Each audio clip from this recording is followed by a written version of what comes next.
porque es como darle un espacio al bebé para que tenga hambre, para que sienta si necesita algo o no, y en ese sentido la madre como que entra en un círculo de presencia y ausencia, ¿no? No siempre está ahí amamantando al bebé, sino que a veces el bebé necesita, cuando no está la madre, necesita poner sus recursos para también calmar esa angustia, ¿no? Llorar, gritar, y luego veremos como más adelante los niños también la ausencia materna la elaboran a través de los juegos, ¿no? Es muy curioso, pero de alguna manera le obliga a sacar sus recursos, a crear algo que él tiene y no se lo dan. O sea, es decir, bueno, ahí empieza realmente, es cuando empieza a desarrollarse el aparato psíquico.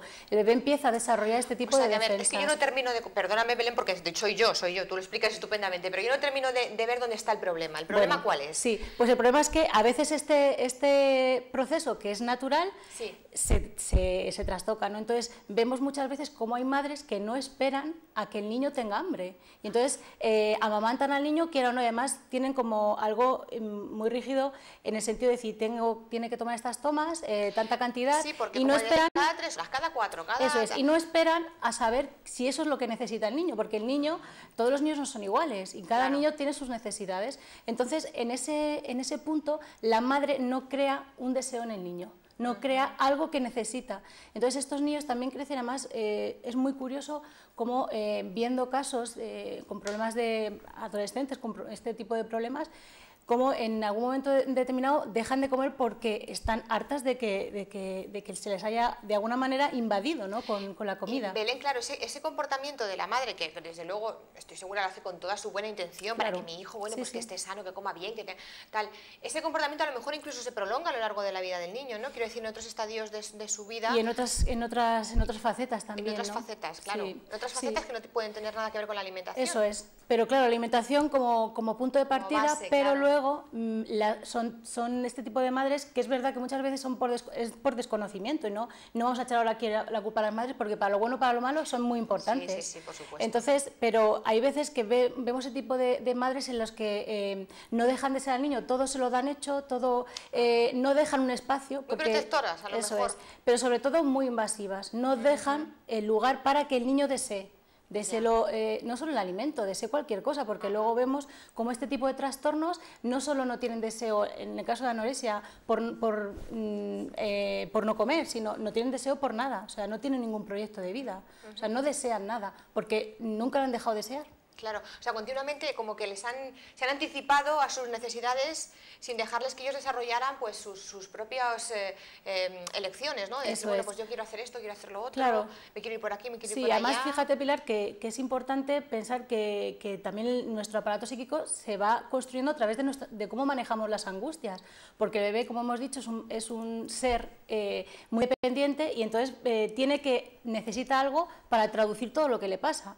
Y lo primero, pues la ausencia de la madre, ¿no? Entonces, en esos, de alguna manera, tal y como haya sabido hacer el bebé en estos momentos tan primarios, cómo haya desarrollado, ¿no? Cómo haya podido calmarse, eso va a generar una experiencia a lo largo de la vida que va a ir incorporando en cada etapa, de diferente manera y con otras características, ¿no? Bueno, es increíble, es que me estás dejando sorprendida, porque es verdad que esto quizá mucha gente no lo conoce, lo decisivo que es bueno, pues claro, los primeros pasos en nuestra vida, que son a través de nuestra madre, esa relación con la madre, lo decisivo que puede ser.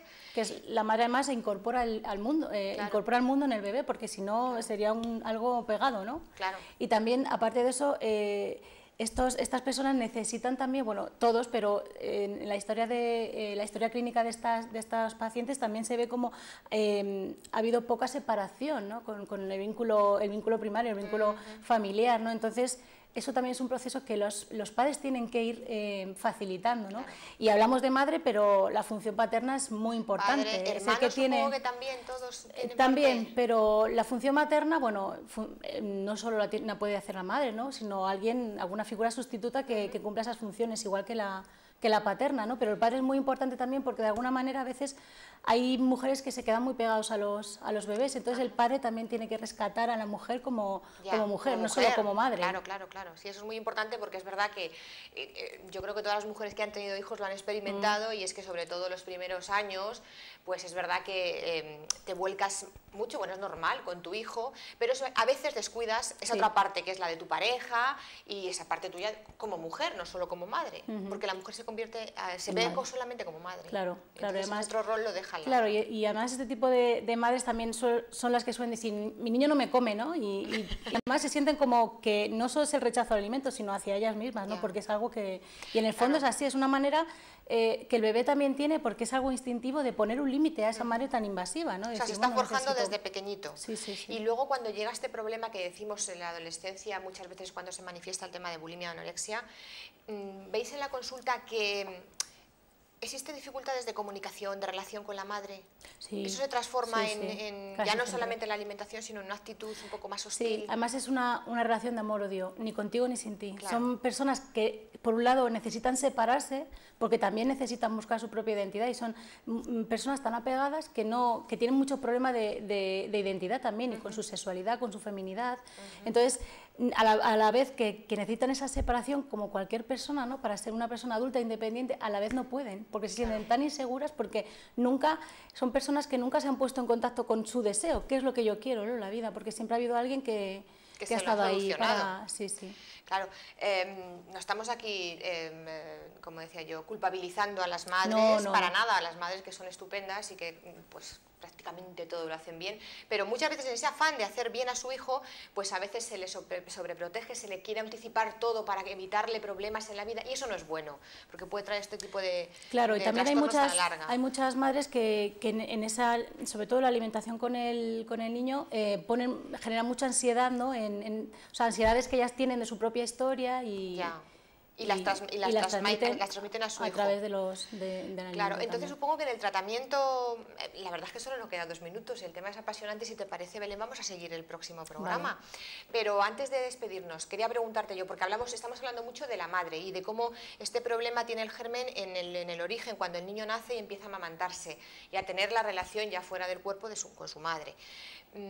Digo, en las consultas vuestras también tendréis que tratar a la familia, en cierto modo, madres o padres. Bueno, depende de la edad. Depende de la edad, porque como estamos diciendo, lo que se tiene que favorecer también es la independencia, y a veces tener un lugar propio, aislado de la familia, donde lo importante soy yo, para ellas es vital, ¿no? Donde puedan hablar de sus cosas, donde se puedan encontrar con su propio deseo, qué es lo que yo quiero, porque son personas que no saben lo que desean. Sí, yo no decía juntos, sino a lo mejor por separado, porque claro, la hija o el hijo tendrá que hacer entender a su madre que no es que no la quiera, pero que necesita un espacio. Claro, igual como cualquier persona, entonces, claro. Porque además eso va a hacer que la relación mejore.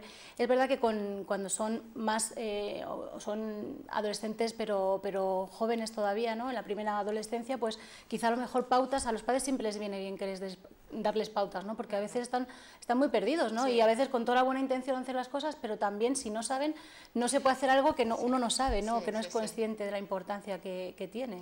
Bueno, hoy Belén, la verdad es que nos ha explicado el tema fenomenal. Yo creo que nos ha quedado muy claro, Belén, no solamente de qué trastornos estamos hablando, sino por qué se producen, que va mucho más allá, como decía antes, de esos factores externos, de querer imitar a la modelo o la actriz de turno, o de que lo que se lleve es estar muy delgadita. Va mucho más allá.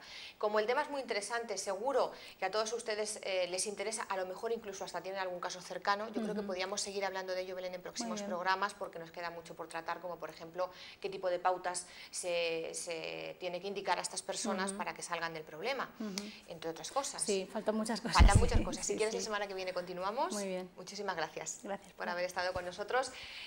Hablando de anorexia y bulimia, ponemos hoy punto final a nuestro programa. Ya saben ustedes que ahora les dejamos en buenas manos, un poquito de publicidad y después la información. Un saludo, buenas tardes.